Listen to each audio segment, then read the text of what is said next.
Whether people agree with it or not, objectively, Penn State is a college football playoff team, and the committee has them ranked in the right spot.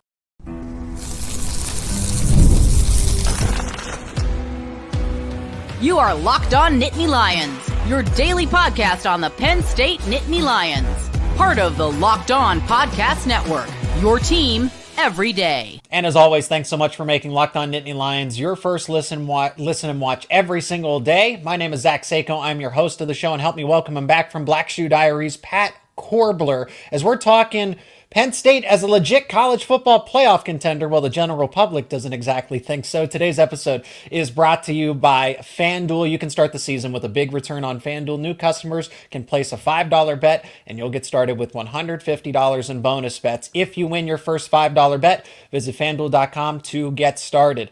Be a part of the conversation. Let us know your thoughts about Penn State as a legitimate college football playoff team, or if this is a team that should be left out for going in 11-1. And Pat, that's what we're going to get to the bottom of here, because we'll start with Penn State as a college football playoff contender, and then try to figure out why half of the general public thinks that Penn State is extremely overrated. I don't think they're overrated. I think the committee, the AP poll, the coaches poll gets it right week in and week out.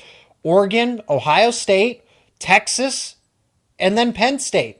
That is a good, solid top four. Penn State's biggest blemish is losing to Ohio State, the number 2 team in the country, by 7 points. But for some reason, it feels like half of the consensus wants to drop Penn State down outside of the top 12. Well, first and foremost, Zach, thank you for having me on. Great to be back on the Locked On Nittany Lions podcast. Excited to talk about, like you said, this one-loss Penn State team that for some reason has just become like a lightning rod on Twitter. Like, I think Indiana is probably leading the way as far as, controversial teams and like where they should or shouldn't be ranked, but Penn State's right there. So to answer your question, is Penn State a legit college football playoff contender? I think yes. I think like absolutely. Are they ranked where they should be ranked? Forward by the committee, maybe, but I kind of think that's like the point with all this, where we spend like the first couple of weeks prior to the playoff committee rankings coming out saying, there's really no like great elite team. Everyone's kind of close. You can make an argument one way or another. And then we get these rankings and we get Penn State, maybe a little bit higher than people were thinking. Like I was thinking that they would probably be more in like that, maybe number 6, number 7, number 8 range at this point, but instead of number 4. But that's like kind of the point of all of this, is that you can make an argument for, Texas being up there. You can make an argument for Ole Miss being up there. You can make an argument for Indiana. You can make an argument for Penn State. There's so many different arguments to be made because there just clearly isn't one very, very like top of the tier team. So I think that's like the sign of a healthy sport. And it's why we expanded to 12 teams instead of this 14 playoff, and why, NIL, as frustrating as it can be, and the portal and stuff like that has somehow become a good thing for college. But I just think my overarching takeaway for Penn State is, like you said, they are taking care of business. They lose at home to Ohio State by a touchdown, but otherwise have been pretty good. So I don't know. I think the arguments are just people get upset no matter what, but it's tough. It's tough as a Penn State fan to watch it. But I'm happy the committee likes us, which is really all that matters at the end of the day.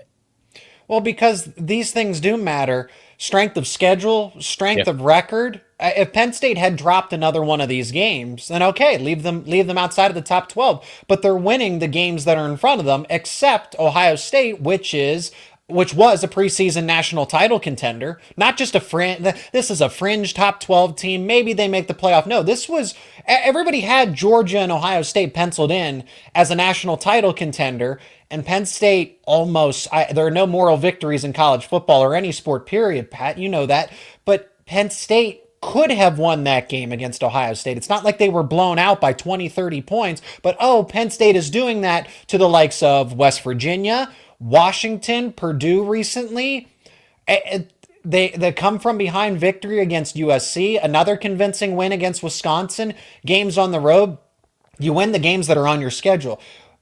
I want to point out the fact that Penn State, yes, hindsight is 2020, and you're going to look at some of these opponents and say, well, West Virginia is not as good as advertised and USC is not as good as advertised. Okay, that's fine, but they're still playing them on their schedule. When I look at Indiana, for example, okay, Penn State played Bowling Green and Kent State back to back, but those were the only non-Power 4 teams that they played. Those were the Group 5 teams. Indiana played FIU. Indiana played an FCS team in Western Illinois. Charlotte. These teams, so Penn State, by taking on a West Virginia team, even though they are not as good as anticipated, Penn State could have used that game as a tune-up game, but instead they went on the road to Morgantown, which is a Power 4 team, no matter how you want to split hairs. Zach, I have a question for you because I'm not exactly sure how I would answer it. Should like previous years, brand bias, that type of stuff, matter when it comes to these rankings? Because I understand both sides of the argument of, right, you're supposed to strip away the logo, just look at teams with a clean slate, not realize one is Indiana, one is Georgia, one is Ole Miss, one is Texas, right, et cetera, et cetera. Sure. But yet at the same time, like, I don't know, I go back and I look at like those Boise State teams of like when we were kids in like the 2000s. How many years that they had to stack up of winning, 11 games at the time the WAC, even before the Mountain West, right? Always winning, going undefeated in the conference until they finally were able to get into a Fiesta Bowl. But it took those years of stacking, and I'm not trying to say like Penn State has like earned the right to make this 12-team playoff, but you look at where Penn State has been at these last 7 years of, never being able to break that Ohio State and that, at least recently, Michigan's stranglehold. But yet it's a team that pretty consistently goes 10-2. I don't know what the exact number is on how many, 12-team playoffs they would have made since 2016, but it's certainly high up there. So where are you kind of at with like brand bias and should previous years matter? Because I do understand the argument of like Georgia fans where it's like, okay, like this team has, really dominate the sport in the last 5 years. They have all these NFL draft prospects. And I can kind of understand that side of things, and even from the Penn State side of things. So where are you kind of like on the brand bias part of stuff, like specifically with Indiana versus some of these other teams? Because I kind of go back and forth. I mean, it's heavy with the Big Ten and the SEC. Indiana's number 5. It's not like Indiana is number 11 or number 12, and then they lose that spot to the Group of 5 team like a Boise State or something like that. But we also can't pretend that 8-2 for UNLV or 9-2 for Tulane is the same as 9-1 for Penn State or 8-2 for any of them. Alabama, Georgia, your conference does matter. The opponents that you're facing week in and week out does matter. I understand that West Virginia and USC are not as good as advertised, but they're still Big Ten opponents. They're still on any given weekend, as we've seen, because Wisconsin nearly upset Oregon. Right. So it matters what conference you're in. And that's the loser in all of this is honestly Notre Dame until there's changes that are made. They either need to join a conference or deal with the consequences of it. But I think that's what the committee is valuing at the end of the day. Are you in one of these Power 4 conferences? And then how are you defeating these opponents? Because they have given Indiana the respect, but they also look at the difference between everybody else's schedule and Penn State's is the fact that Penn State opened up the season with West Virginia on the road and won the way that they did convincingly. Whereas you look at Indiana, because Penn State could have scheduled an FCS team. Penn State could have scheduled another MAC team or another Group of 5 team, and they didn't. They had West Virginia penciled in there because James Franklin has always said that because they were preparing for a 4-team playoff, and we need that extra Power 4 win to get into that, and the committee is valuing that at the end of the day. Yeah. It's tough, and that's I mean kind of what's made like the last couple of weeks, at least for me, fun of seeing all these different angles. Like even for Penn State wise, it's like, okay, so we don't have like the quote unquote like ranked win, although I expect Illinois will once again be ranked once the next committee rankings come out. But even beyond that, like you're saying, like Penn State has stacked up like I don't know what we want to call them, quality wins like West Virginia, USC, Washington. Even Wisconsin could potentially make a bowl. I understand like that's not, top 15 wins or stuff like that, but you stack all those up and eventually, I mean, it equals out to something pretty good because you look at Penn State's strength of schedule compared to some SEC teams. Penn State's at currently 35. Texas is at 38. Ohio State's at 28. Oregon's at 43. Where's Ole Miss at? I got to find Ole Miss here. Ole Miss is at... Can't find Ole Miss right now, but Ole Miss is at like 25 or so. So in the grand scheme of things, the difference between the 25th best schedule and the 35th best schedule really isn't that much. And credit to Ole Miss for going into Georgia and beating Georgia. That's like a great, fantastic win, and they should be compensated for it because they're going to make the playoff. Ole Miss is going to make the playoff if they win out. Like that is okay. And not to take this conversation a different way, Zach, but I feel like I see so many SEC fans on Twitter talking about how the SEC needs to be given, extra love for how tough their conference is. It's like, you guys are being given extra love. Ole Miss has 2 losses. Bama has 2 losses. Georgia has 2 losses. These teams are all making the playoff with 2 losses. Like it's basically locked in stone. Penn State has 1 loss. Indiana has no losses. Oregon has no losses. Ohio State has 1 losses. There is a difference between the Big Ten and the SEC. And I know this is a question that we wanted to get to later on, but Penn State knows that they can't lose to Minnesota. They can't lose to Maryland and expect to get in. Maybe they do sneak in. I'm not saying that Penn State goes 10-2, they're 100% out, but more likely than not, they probably are. And I know, like, from my perspective, that would be well earned. So that's just my thing when it comes to like this whole SEC drama and schedules. And, like you said before, all conferences aren't created equal.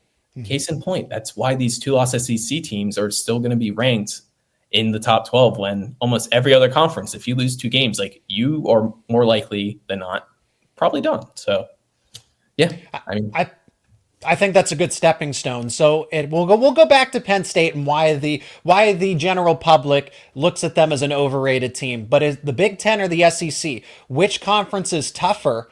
Honestly, it's still the Big Ten, and I'll tell you why on the other side of this break.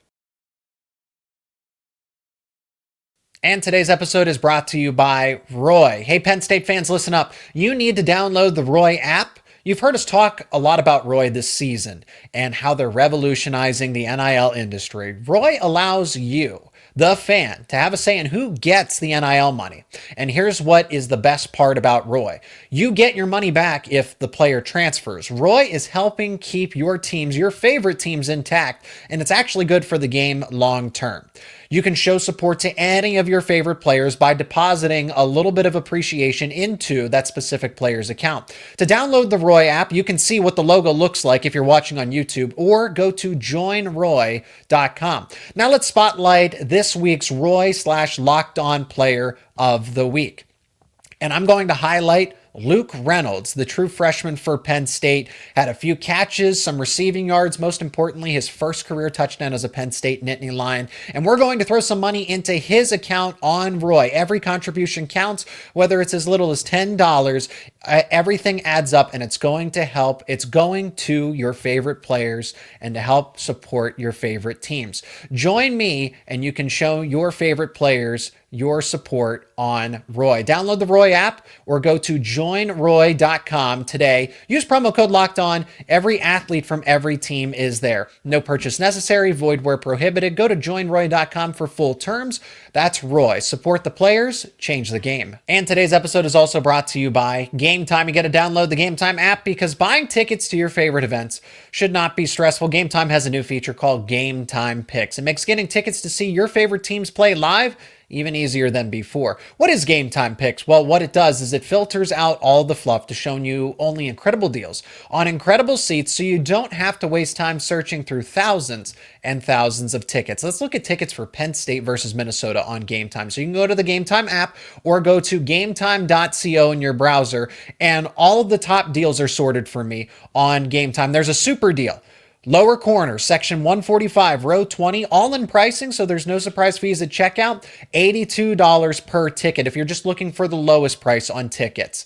Upper corner, section 218, row 19, $45 a piece with all-in pricing. Take the guesswork out of buying tickets with Game Time. Download the Game Time app, create an account, and use promo code LOCKEDONCollege for $20 off your first purchase. Terms apply. Again, create that account and use promo code LOCKEDONCollege for $20 off your first purchase. Download Game Time today. Last-minute tickets, lowest price guaranteed. The Big Ten versus the SEC. Pat, I think you created the perfect stepping stone here. So we were going to save it for segment 3, but let's jump into it right now. The Big Ten is tougher than the SEC for this one reason only, and it only takes this point. It's the fact that the Big Ten demands that these schools play 9 conference games and the SEC only has to play 8. That is the difference, because Penn State, they can get a tune-up game, get the backups in. If you look at Ole Miss's schedule, Furman, Middle Tennessee, Georgia Southern, or how about Tennessee starting off the season with Chattanooga, or what SEC teams have done in the past, like Tennessee this season, is schedule a group of 5 team in the later part of the season, either as the second or third to last game. Right now, Nick Saban they were facing Chattanooga at the end of the season instead of the beginning. But in this case for Tennessee, they're playing UTEP. That doesn't define your season. That's a game, that's essentially a bye week game for Tennessee that they strategically place down there that they think they're not going to get penalized for, but the committee is going to do that. The Big Ten essentially doesn't allow you to do that. You have to play 9 conference games, so that means you only get 3 games, and Penn State has made it a priority to get Pitt or West Virginia or Syracuse or Virginia Tech, and kind of still hold on to those traditional rivalries as non-conference games, even though they don't have to, because the Big Ten says you have to play 9 conference games. So if Penn State and the Big Ten had to play 8, then they could schedule another one of those bye games, tune-up games, allow themselves to get healthy or figure things out against an opponent that they know is not going to challenge them.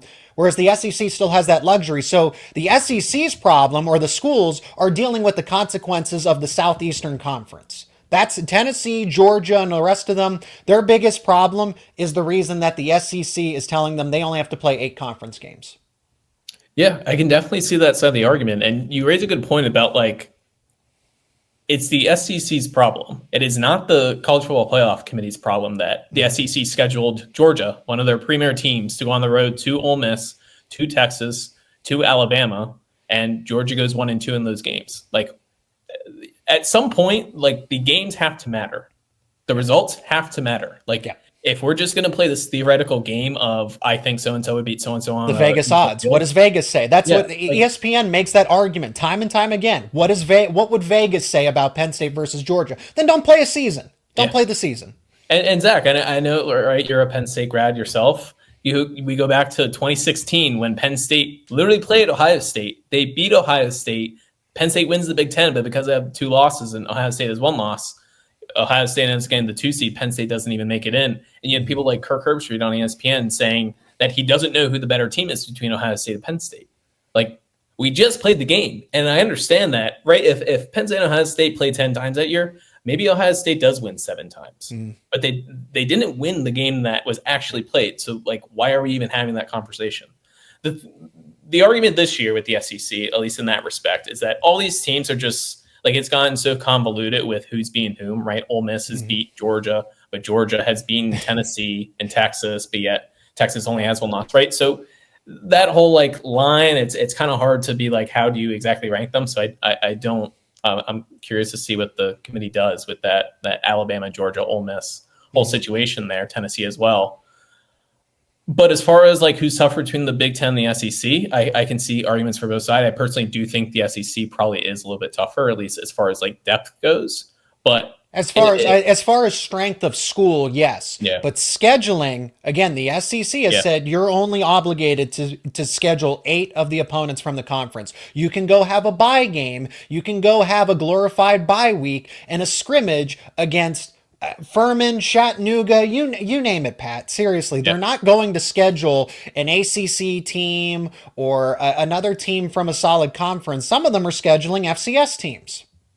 Yeah, but let's also give credit to, like, Texas, right? Texas went out and they scheduled Michigan, and it just so happened to be Texas did one of the down Michigan teams. Even Texas A&M, right? That they host Notre Dame, but that's once again also, like, kind of case in point of, like, you play your schedule. Like, sometimes you are going to get to be a Texas or an Indiana where you just get lucky. And right, I just literally saw a tweet like 10 minutes ago about when Indiana's schedule came out last year, they were scheduled to play Michigan and Washington, literally the 2 teams that were playing the national title game. Now, a lot has happened since then, and all of a sudden they are, average teams, right? Just trying to make bowl games. But it's on one hand, I understand like wanting to poo-poo Indiana on their schedule this far, because what's their best win? Washington, maybe Nebraska, depends upon your argument. But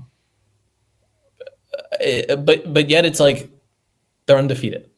Yeah, we play the games. They're winning their games. They're winning what's on the schedule. They're winning convincingly. They're not winning by a field goal every time. They're winning by 2-3 touchdowns. Yeah. So and this is kind of like the funniest part of all this is most of this stuff will work itself out. We will be able to see Indiana coming up against Ohio State. That's going to be a big test for them. They obviously need to keep things close, and we'll see how the SEC all figures itself out as well. Whether Texas A&M is able to beat Texas, what happens in the SEC championship game. Yeah.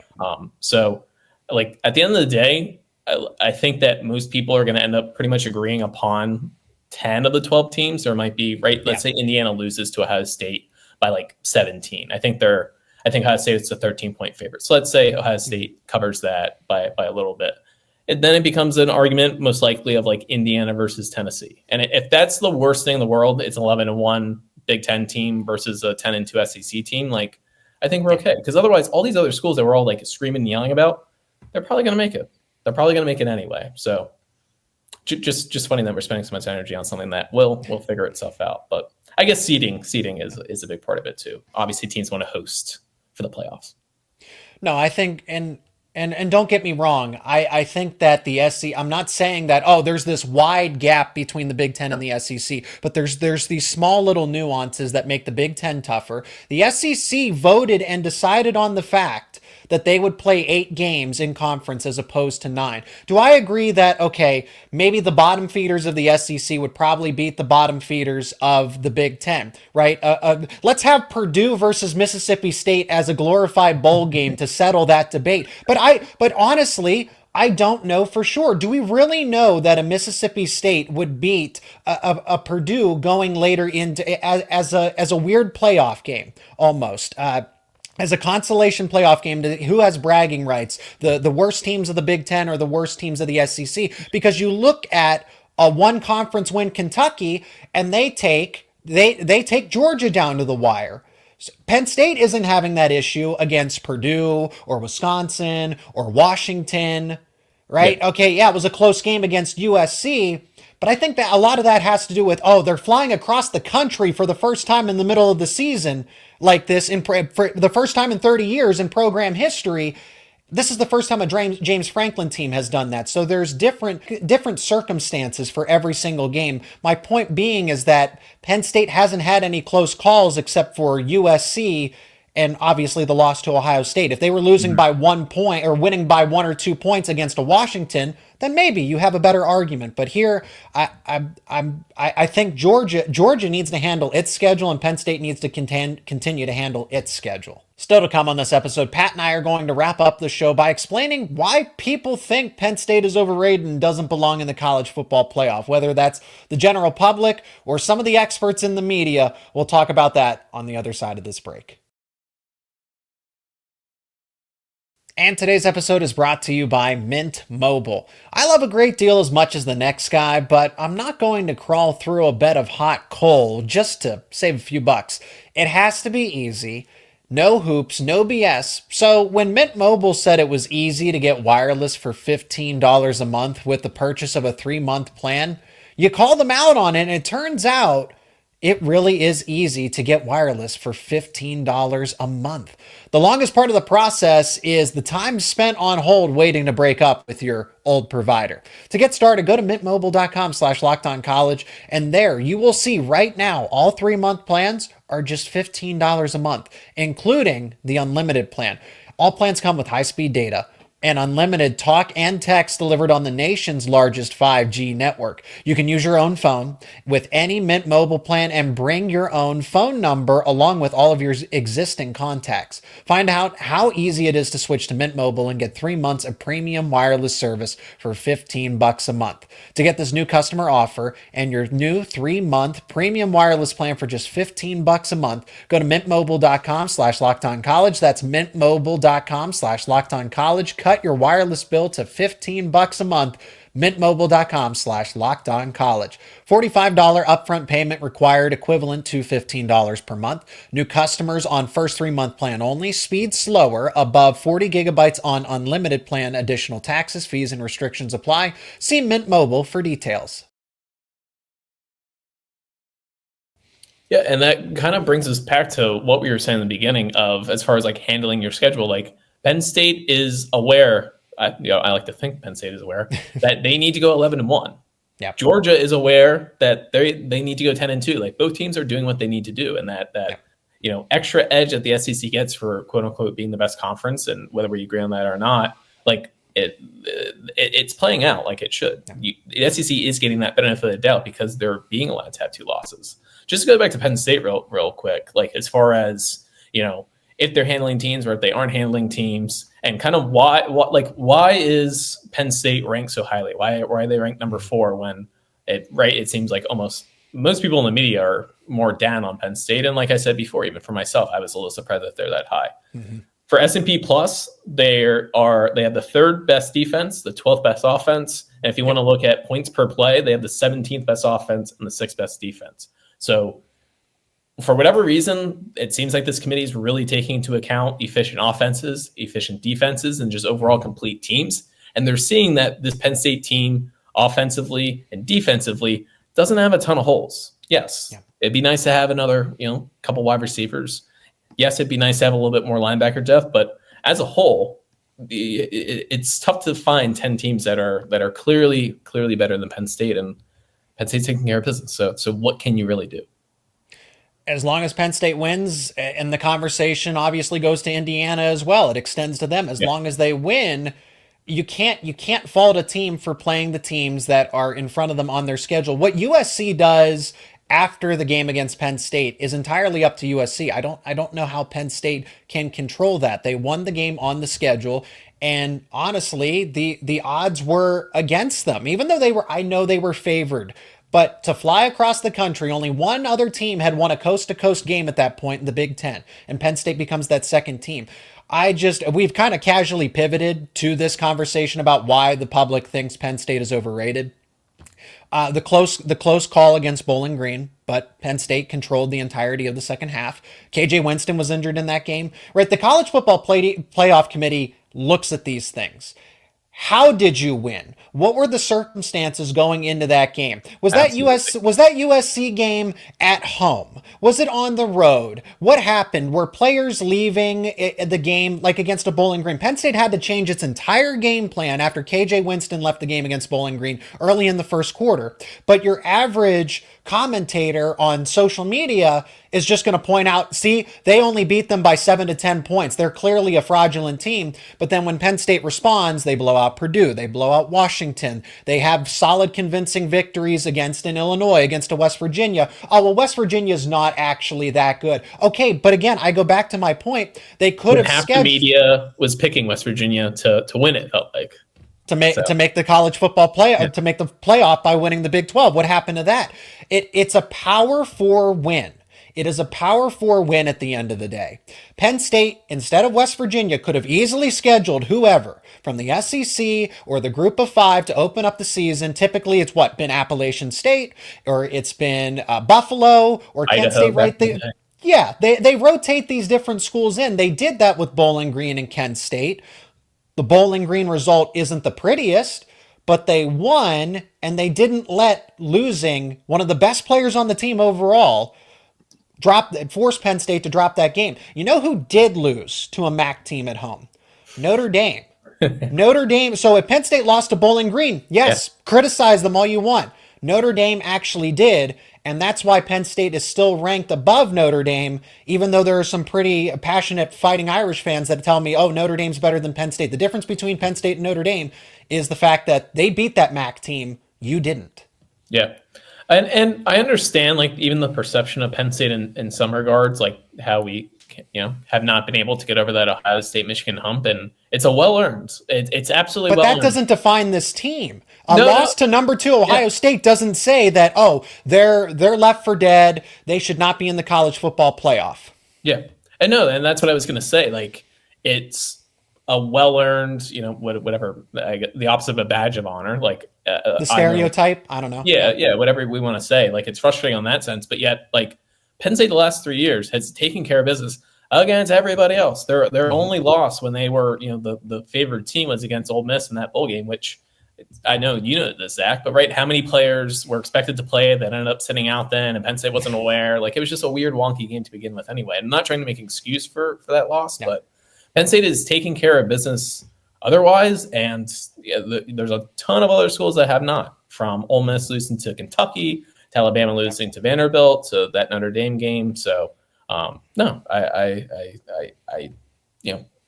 I just think Penn State is a good team. I don't know if they can win the national title. Like, I don't know if they are truly the number 4 team in the country, but as far as, the metrics go and what you look at, you can certainly absolutely make an argument for it. And that's really all that matters. And the people that are making the decision, the committee, obviously think so. I think people need to realize that that West Virginia game carries a lot more value than people are going to give it credit for. I will go back to the fact the difference between Penn State and Notre Dame is they beat Bowling Green. Notre Dame lost to Northern Illinois. The difference between Penn State and an unbeaten Indiana to this point is that Penn State scheduled West Virginia on the road. Indiana scheduled Western Illinois. That has value to the College Football Playoff Committee. They understand that Indiana was never going to be threatened by Western Illinois, whereas Penn State put itself out there as a team, went on the road, and won a tough game.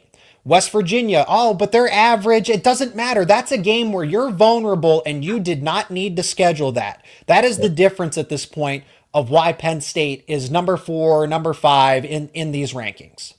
And to your point, you mentioned this before, and you're kind of talking about it now, like what is the circumstances of when the game was played? And I'm not trying to talk into like, that USC win should have been a ranked win or anything like that. But there is something to when you play a team, right? Opening the season playing a West Virginia is a lot different than playing West Virginia when they're, what are they right now, 5-5, right? Those are going to be weighted differently. The same way we can go to the SEC, right? Tennessee going into Oklahoma when they were undefeated and ranked, that's not a good Oklahoma team. But yet, like, there's going to be a little extra credence given to it for when they played them. And I think that kind of case in point, same with that USC game. You don't want every single game to be, one that you're down 2 touchdowns. You have to go to overtime to win. But for a Penn State team that, quote unquote, has not been able to win big games, like James Franklin said, lose to Bowling Green, lose to USC, lose to any of these teams that aren't big games, and then see if people actually care about it. Because guess what? Once you lose a game, then all of a sudden it becomes pretty important.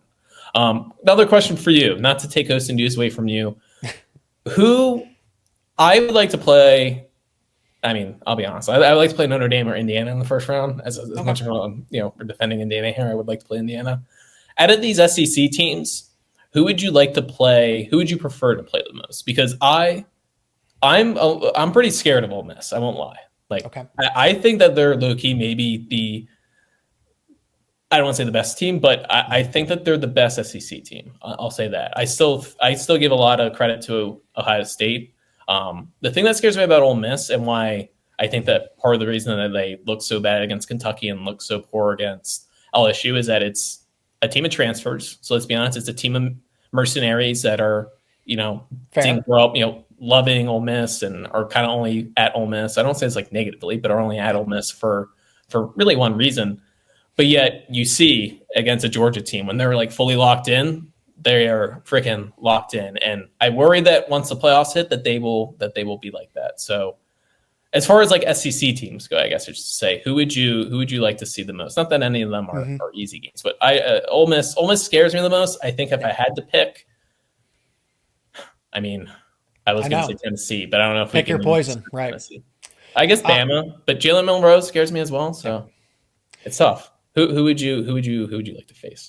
I think this is a great way to wrap it up, right? And there's still a few more weeks to figure this all out. I think of a home playoff game. So this is when I look at the home playoff game, teams that have a solid run game and a solid defense, that always will travel with you. So no matter the weather conditions. So Penn State actually has a favorable advantage if and when they host in Beaver Stadium. I think they win out and I think they get a home playoff game.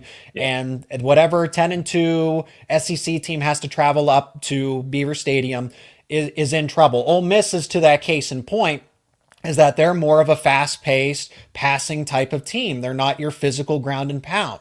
And I think that that's not going to help them in a windy, possibly snowy Beaver Stadium. Yeah. I think Tennessee would be Penn State's most favorable matchup just because Tennessee isn't that great on offense. They have a stout defense, but they don't play the best complementary football. And that's what you saw against Georgia. There was no doubt in my mind that Georgia was going to beat Tennessee.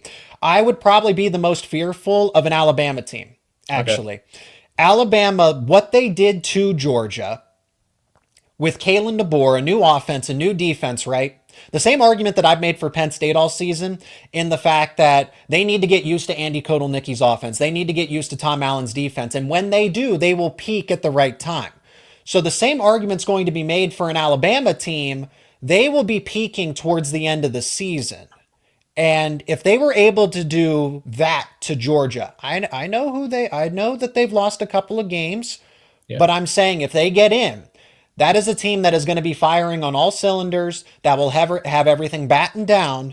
And I would not want to face that Alabama team that is strong on offense and defense, has playmakers, a proven coach in Kalen DeBoer that he can win with anyone and everything, anywhere. That is not so that is the team that I would want to avoid in the SEC, of course, if they make it in, right? But Tennessee, most favorable matchup. Ole Miss and Georgia would be close. I would not want to play Alabama in the playoff. Let's just put it that way.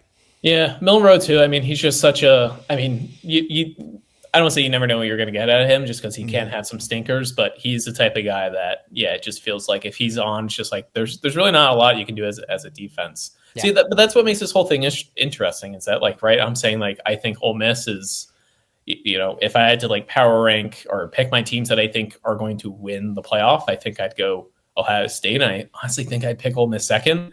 But yet you're saying that you wouldn't be, that you would look. I don't want to say look forward to a matchup with them, but you wouldn't necessarily mind playing them. So that's just kind of case in point to bring this all full circle. What I said in the beginning of like.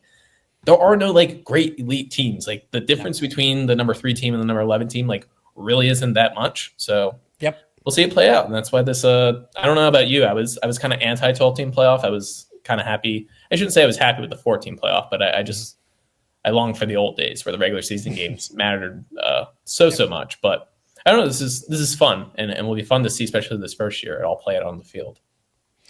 And I'm more than happy to pick up this conversation another time because it's not over. There are going to be more games, more results, and more criticism or more support in favor or against Penn State and everybody else's favorite team. So, Pat, thank you for doing this conversation justice. All of his links to his work will be provided down in the description. That's going to do it for us here on Locked On Nittany Lions. And I am in favor of the 12-team playoff. Heck, the FCC, the FCS, Division II, Division III, all do 24-team playoffs. I'm not trying to make an argument that they need to double again, but I was always in favor of a bigger expanded playoff, and now we have that. The 12 teams, it's correct. It's the right format at this point in time. We'll see if they make any more changes. But, Pat, thanks so much for a great conversation. Always enjoy having you here on the show. Awesome. Thanks so much, Zach. Appreciate it.